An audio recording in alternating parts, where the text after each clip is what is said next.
On se retrouve pour 5 nouvelles questions sur la guerre froide. J'espère que ces questions et les explications qui vont avec te permettront de mieux comprendre ce que tu as à retenir. En cas de besoin, il ne faut pas hésiter à aller voir les vidéos de 3 minutes qui correspondent à ces questions sur ma chaîne 3 minutes d'histoire. Pour chaque question, je fais apparaître le lien à droite par ici. Pour répondre à chaque question, tu disposes de 3 secondes et la petite horloge sera par ici. Si tu es prêt, on peut commencer par la première question.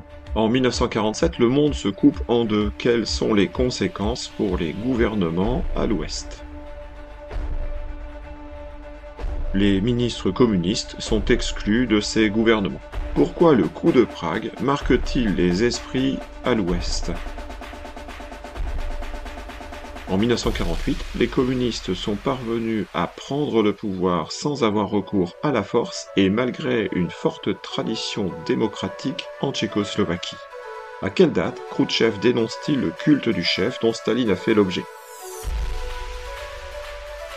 C'est en février 1956, il s'agit du rapport secret que Khrouchtchev prononce lors du 20e congrès du Parti communiste de l'Union soviétique. Pouvez-vous me donner la date des accords de Paris?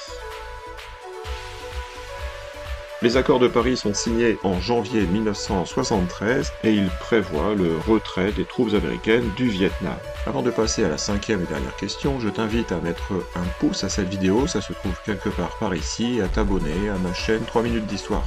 En échange, tu auras droit à toute ma considération, c'est déjà pas si mal en attendant mieux. Si tu veux faire d'autres questionnaires sur la guerre froide, je te donne mes liens TikTok et Instagram dans la description de cette vidéo. Il est temps maintenant de répondre à la 5e question. Qu'est-ce qu'on a appelé les manifestations du lundi?